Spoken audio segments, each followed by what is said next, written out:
Now let's verify that this actually works.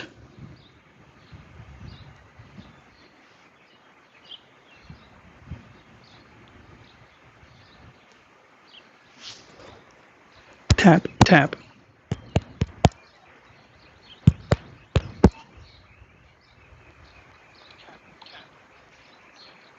Good. Progress.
Oh shit.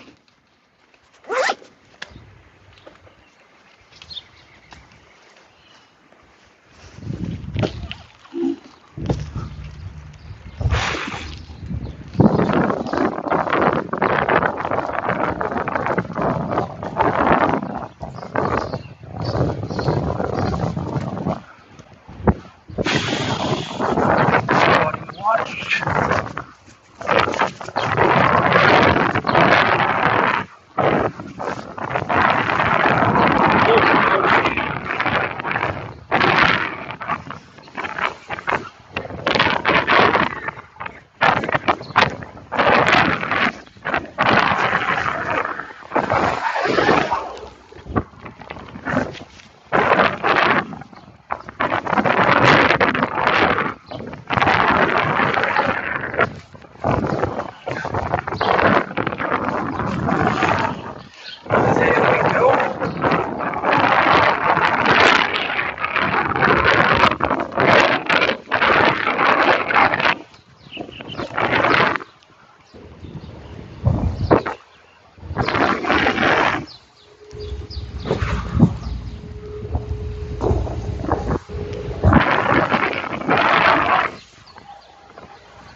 Hoping I'll be able to see the chat. I'm not actually sure if I'll be able to see the chat being popping or not.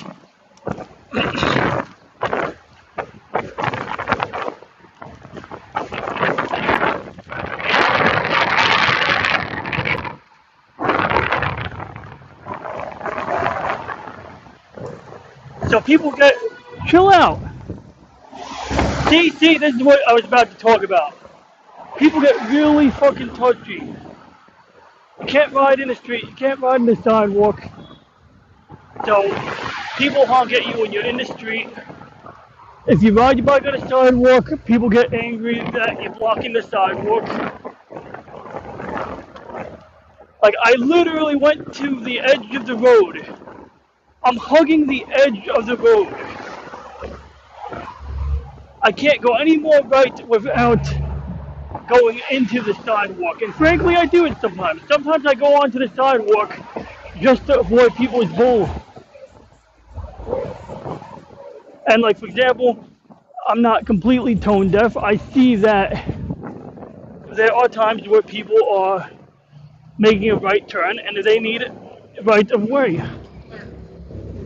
So I only wish my front-facing camera was online right now, because, well, I mean, I shouldn't be making fun of people's misfortune, but I am curious why there's a guy with a cardboard sign walking up to cars right now. That's not uncommon in other parts of New York. where people will basically walk up to your car with like a dirty rag and offer to clean your windows in exchange for like, you know, pocket change. And sometimes it's a crackhead, and sometimes it's a person who's genuinely trying to earn money. hmm Wow. So it's not just me. A lot of people are doing creative maneuvering.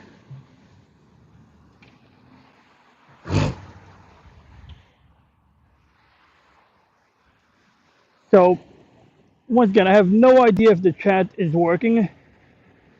I'm probably gonna like connect mobile hotspot and then a other screen. The reason we're using screen sharing right now is actually really interesting. My intention with the screen sharing is to use my what you would call it, gimbal camera. I have one of those DJI drone cameras. It's not really a drone camera, but made by the same company. And in theory, I should be able to attach a USB-C cable to my phone and to the camera in order to,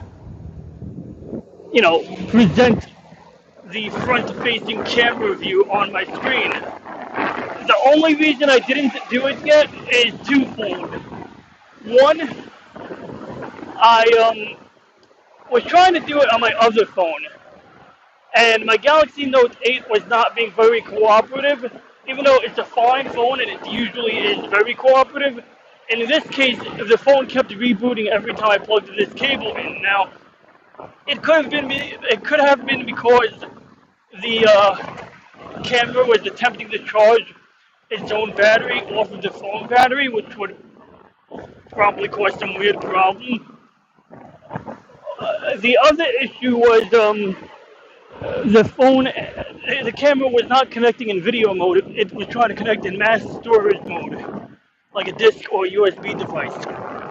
So now, to that end, what did I do? Well, my main phone, the Galaxy Fold, that one has no problem connecting. But since the battery was like 9% on the camera, and it was 22% when I left my house, I decided to let it charge for a little bit. So I have it charging. I actually taped a USB cable to my bike frame so that I can easily, connect my phone to my camera when I'm ready to plug it in. And this screen sharing feature you're looking at should allow us to, oh, that is cool. We shouldn't do that. We could go into the wilderness if we want, but it's kind of like in a semi-corporate area, a little sketchy to do it, but fun. Anyway, so I could plug this camera, and the minute I plug this camera in, what I would do is I would switch apps, which would make it harder for me to see what's going on my screen. But it would allow me to give a front-facing view of everything around us. So you'd be able to see my face on the left half of the screen, or the left third, and then you'd be able to see my front-facing camera on the middle screen. Now, there's a better way to do this. Before leaving my house, oh, here's the chat box. Can I open that? All right, I don't think anybody's chatting with. Okay, so looks like nobody's chatting, so I guess that means nothing's being communicated. I don't want to miss any chat messages if any come up, but like this is a very weird app. So this is the Streamlabs app for Android, and it's all right. It's not a terrible app by any measure, but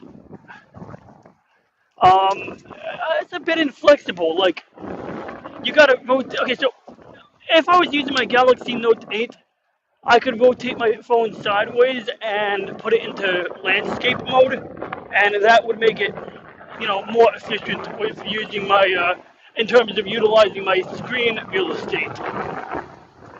But because this is a Galaxy Fold, which is one of those phones that folds in half, and the folding phones, they have an extra little screen on the outside. And generally that's useful. It's like you'll use the tiny screen when you're listening to audiobooks in bed, or when you want a quick one finger operated screen. But when you want to do like more serious stuff, when you want a larger screen to watch a movie, or watch YouTube, or open up a map and really be able to get into it, about it, and I like it overall. The folding phones are not yet waterproof. They may be somewhat water resistant, but they are definitely not waterproof. So I freaking oh no. Change the gear. Downshift. So yeah, the folding phones are not waterproof. They're barely water resistant. Why is it awkward red light? It's like a four-way red light. Yeah, I think there's one person watching, and that could be me. Or that could be me broadcasting.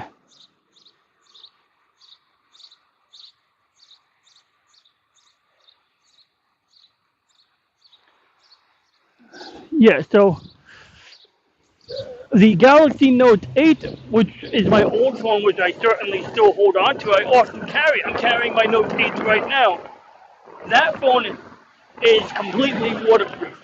It is so waterproof that when the Galaxy Note 7 or Galaxy S7, Galaxy S7 was out, um, they did some tests. People did tests on YouTube where they took an iPhone 7, threw it in a bucket of water, or actually no, they didn't throw it. They threw the iPhone 7 into a fish tank, and immediately after dunking the iPhone 7 into a fish tank, the buttons no longer operated. The touch screen was unusable. And then, like a minute later, the phone started malfunctioning and glitching out, and then was no longer repairable. The Galaxy S7, or even the Galaxy S6, pretty much both phones from that era were already fully waterproof to the point that you could put them underwater and still operate the touch screen. And not that you necessarily would go out of your way to do that, depending on the version. But as they got better with the USB-C connector, it was safer to do it. And that's arguably one of the reasons they eliminated the headphone jack. Except that my Galaxy Note 8 has a headphone jack on it, and it still